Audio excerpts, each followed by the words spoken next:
Welcome back.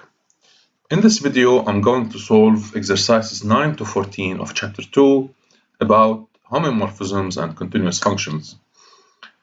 Okay, so exercise 9, we have a metric space X, and you have to show that every closed subset of X is a countable intersection of open subsets of X, and we have to deduce that every open subset of X is a countable union of closed subsets of X.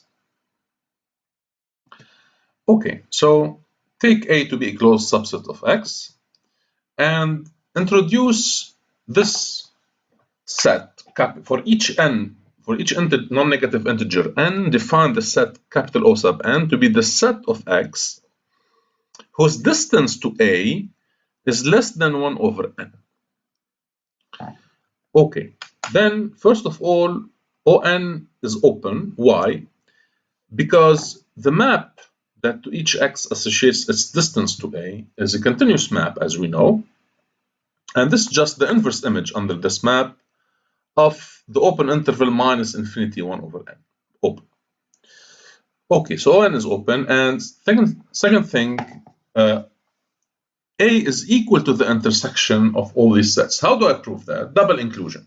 First of all, if X is in A, then the distance from X to A is 0, so it's less than 1 over n. So X is in On for every n, and therefore A is contained in the intersection. Conversely, if X is in the intersection, then the distance from X to A is less than 1 over n for all n. So letting n tend to infinity, you get dxa equals 0, and therefore X is in A bar, but since A is closed, then X is in A. Okay. Now let us prove B. So just take the complements, because complementation takes open sets into closed sets and vice versa. So if O is open, then its complement is closed, and according to A, its complement is the intersection of a countable collection of closed sets, of open sets. Therefore, when I take the complement again, I get O is the complement of the intersection, which is the union of the complements by De Morgan's law. So O is a countable union of closed sets, and that's it. And this is important because a countable intersection of open sets has a name. A countable intersection of open sets is called a G delta set, and the countable union of closed sets is called an F sigma set. Okay? Therefore, we have proved that in a metric space, a closed set is a G delta set, and an open set is an F sigma set. Okay. Now, note that here once again, the set A is not necessarily open. Okay, because a countable intersection of open set is not necessarily an open set.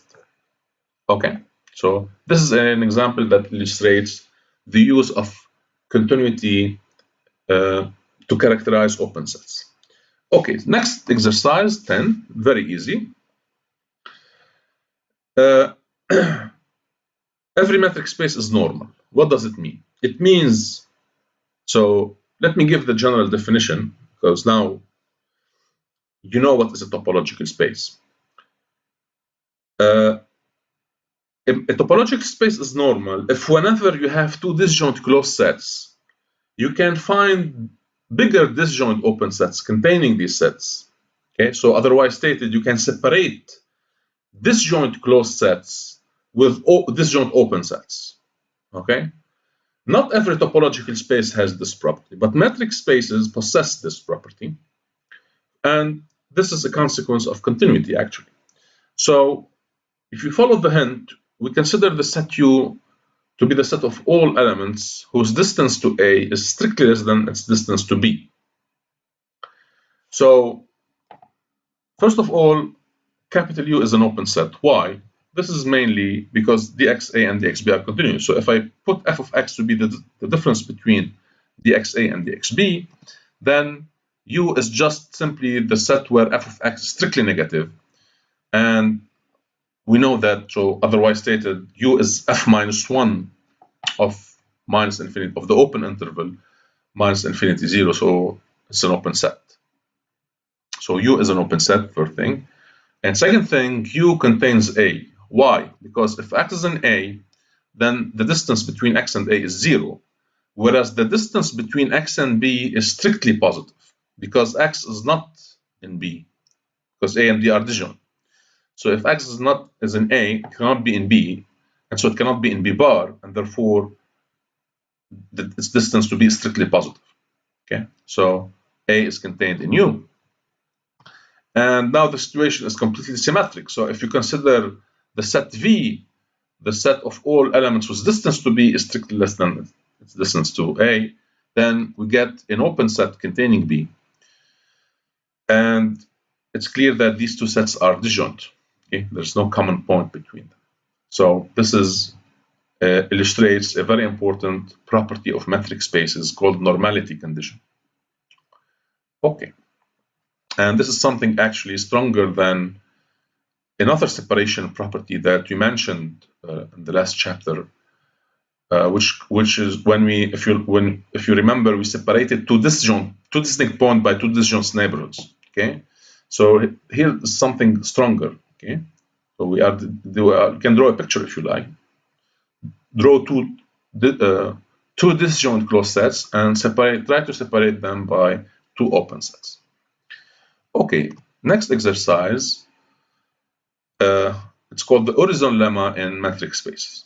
Okay, so here we have still something stronger than the previous property. Actually, we can separate two closed disjoint sets by open sets, but we can separate them by a function, by a continuous function, which means that we can find, if we have two disjoint closed sets of a metric space, we can find a continuous function f from x into 0, 1, which vanishes on A and is equal to 1 on B. Okay? And you are given the function, actually, in this case, just the distance from x to A over the distance from x to A plus the distance from x to B. So, okay, first of all, why is f well defined? So why the denominator does not vanish? This is because A and B are disjoint and closed. So if the denominator vanishes, then dxa should vanish and dxb should vanish because they are non-negative. But dxa vanishes when x is in A because A is closed, and dxb vanishes when x is in B because B is closed. And there's no common point between A and B. So this means that the denominator is strictly positive always. Therefore, f is continuous as the ratio of two continuous functions with non-vanishing denominator. And now it's very easy to see that f vanishes on A, or we can prove more actually. We can prove that f vanishes exactly on A and f is equal to 1 exactly on B. And of course, this map is between 0 and 1 because the numerator is strictly less than the denominator. So x is in A, as we said, if and only if x is in A bar because A is closed. And you know from exercise 9 of chapter 1 that x is in A bar if and only if the distance from x to A is 0, and which means that the numerator is 0, and this means that f of x is 0. So all these conditions are equivalent. So f vanishes exactly on A, and same thing, x is in B if and only if its distance to B is 0. And when the distance is 0, then we have dxa over dxa, so it's 1. And conversely, if f of x equal 1, then the numerator equal to the denominator, and therefore dxb equals 0, and therefore f of x, so all these are equivalent. Okay. Next exercise. I always ask such questions in the exam. So we equip R2 with the Euclidean distance, or any other equivalent distance, doesn't matter, and we consider the following subsets of R2. The set capital A of couples xy where y is strictly bigger than x squared. B, the set of couples xy where y is less or equal than x squared. C, so actually A, what is the geometry? We can draw actually these. So y is the part above, strictly above the parabola. It's called the epigraph of A. And B is the part of the plane below the parabola. C geometrically is the punctured open disk, so the disk from which I remove the center. D is the closed annulus of radiuses 1 and 2. And E is the punctured plane. So we have to decide for each of these sets if they are closed, open, neither, both. Okay, now whenever I have strict inequalities and continuous terms, we must think of something open, actually. But how to write that? We introduce a function from R2 to R, so of two variables, by y minus x squared. So of course it's continuous in both variables. Why? Because it's the difference of two continuous functions. So y alone as a function of xy is the projection, so it's continuous.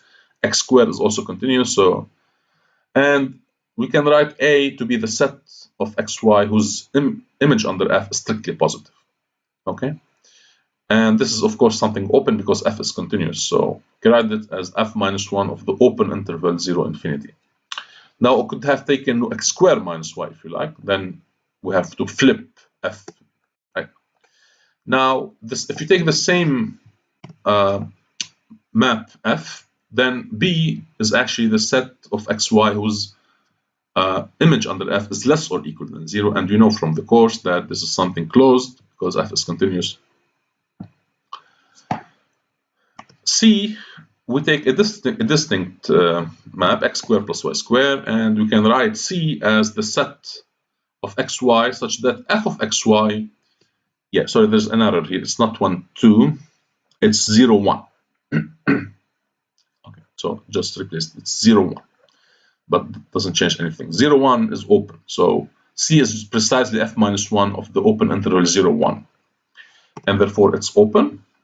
And now we guessed I can take here the same function. D is closed because D is F minus 1 of the closed interval 1, 2. And the last one doesn't fit into this. It's just to make you think. This is the punctured plane, so it's R2 without the origin, without a singleton. But we know that in any metric space, singletons are closed. So the complement is open. So the punctured plane is an open set. Okay. Exercise 13. Another relation between continuous functions and topological equivalent distances. So we have a function between two metric spaces, x with d1, y with d2, and we set on the source space another distance rho. We define another distance rho by the formula rho of xy is d2 of f of x, f of y. In general, it's not a distance unless f is 1 to 1. Okay, so, and in this second question, we have to show that the topology generated by, if f is continuous and 1 to 1, so rho is a distance, then the topology generated by d1 is finer or stronger than the topology generated by rho, contains, if you like. And we have to conclude in the third question that if f is a homomorphism, then d1 and rho are topologically equivalent, which means that they generate the same topology. Okay, now, first question, even if f is not 1 to 1, if you look at this formula, okay, it's not negative, first of all. If x equal y, then f of x equal f of y, so d2 is 0, so rho is 0. Symmetry is clear. If I interchange x and y, I get the same thing. Triangle inequality should be trivial. Just add, you take three elements, x, y, z, and you add rho of xz is d2 of f of x, f of z, and then this is less than d2 of f of x, f of y plus d2 of f of y. So just write it. It's really something trivial. So all the properties of a distance are satisfied except one, which is very important. If rho of xy is 0, does it follow that x equal y? If rho xy equals 0, it means that d2 of x, f of y is 0, which means that f of x equal f of y, because d2 is a distance. But from the condition f of x equal f of y, can I deduce that x equal y? Yes, this happens if and only if f is 1 to 1. Okay, so rho of x, so the implication rho of xy equals 0 implies x equal y is equivalent to saying that d2 of f of x, f of y equals 0 implies x equal y. And this condition is equivalent to the implication f of x equal f of y implies x equal y. This is not true for any function. This is true if and only if f is injective. Okay, because x and y should be arbitrary. So this is a distance if and only if f is injective or one-to-one. Now we assume that. So we assume that f is continuous and one-to-one. So rho is a distance now. And we have to prove that the topology generated by rho is contained in the topology generated by d1. So, okay, so we take an element small x in x and we fix a positive number r, and we write the continuity condition of f at x. What does it mean that f is continuous? It means that there exists a positive number delta such that whenever d1 of xy is less than delta, then the distance d2 between their images is less than r. So you can take r or epsilon, doesn't change, same thing. Okay, now then actually we claim that the ball with respect to d1 of center x and radius delta is contained in the ball with respect to rho of center x and radius r. And this is really something trivial. How do I prove that? I take an element y here and prove it's here. If y is in the first ball, then d1 of x and y is less than delta. And therefore, according to the continuity condition, the distance d2 between f of x and f of y is less than r. And this precisely means that rho of x and y is less than r. And this means that y is in the ball with respect to rho of center x and radius r. So any y here is here, and therefore this proves the claim. And we know that, so we have proved that for every x in x, for every r positive, there exists delta such that this condition is true. And this precisely, we know that this is equivalent to the fact that the topology generated by rho is contained in the topology generated by d1. Don't confuse the order. The ball corresponding to the bigger topology is smaller, so pay attention to the order. Okay, and last question now. To prove that the two topologies are equivalent, we just have to prove are the same. So we have to prove that the reverse inclusion. So the topology generated by d1 is contained in the topology generated by rho.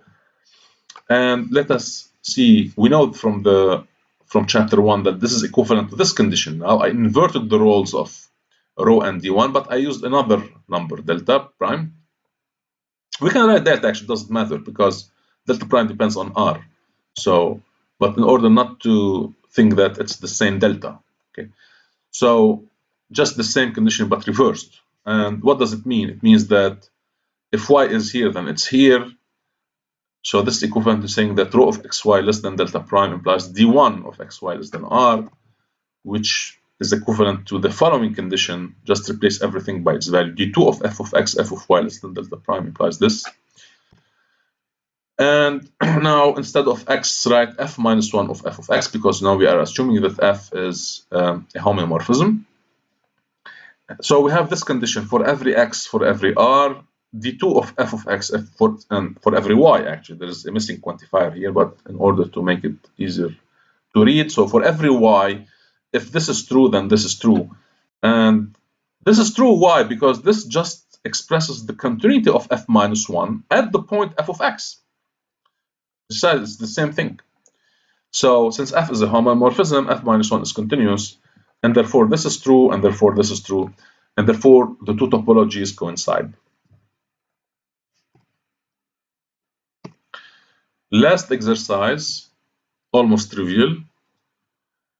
So we have a homomorphism between, actually it's true for even for topological spaces, but to simplify, we just write, we don't need any metrizability condition here. So we have to prove that for a homomorphism, f takes the closure into the closures, the interior into the interior, the boundary into the boundary.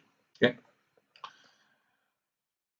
And these three conditions are related, actually. So first of all, we have always one inclusion. So continuity of f means that f takes the closure into the, so it's contained, right?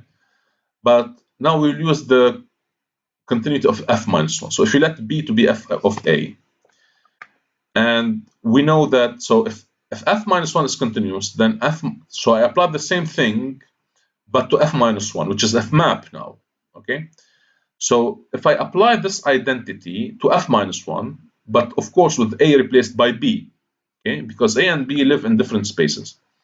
So this continuity condition, so if f minus 1 is continuous, then f minus 1 of b bar is the closure of f minus 1 of b. And of course, since f is a bijection, then this identity, so b equal f of a, means that f minus 1 of b equal a. So f minus 1 of b, so this is equal to a bar. So f minus 1 of b bar is contained. And now I apply f again. So I get b bar is contained in f of a bar, but b bar is just f of a. So I have the reverse inclusion, therefore I have equality. Okay. So this proves 1. 2 can be deduced from 1. Essentially, the idea is that we know that complementation takes interiors into closures and vice versa. So we take an element A here, subset A of X, and we take its complement C with respect to A. And we apply 1 to C. So I have f of C bar equal f of A of C. Okay, and then I use the fact that C bar is the complement of the interior of A. Okay, so just have to write it. So actually they are equivalent here. So 1 and 2 are equivalent.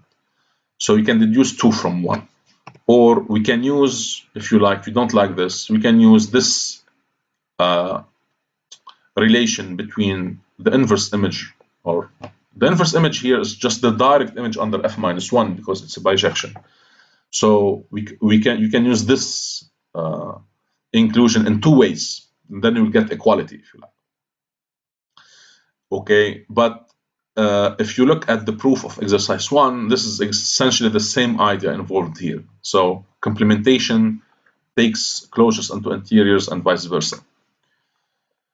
And last identity, I will not prove it. You should be able to prove it. And I wrote here, if you cannot prove it, then I suggest that you quit math and study something you really love.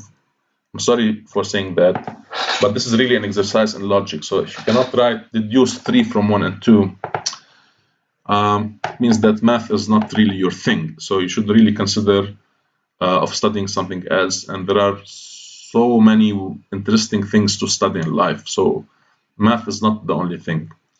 And being good in math doesn't mean that you are good in something else. You can be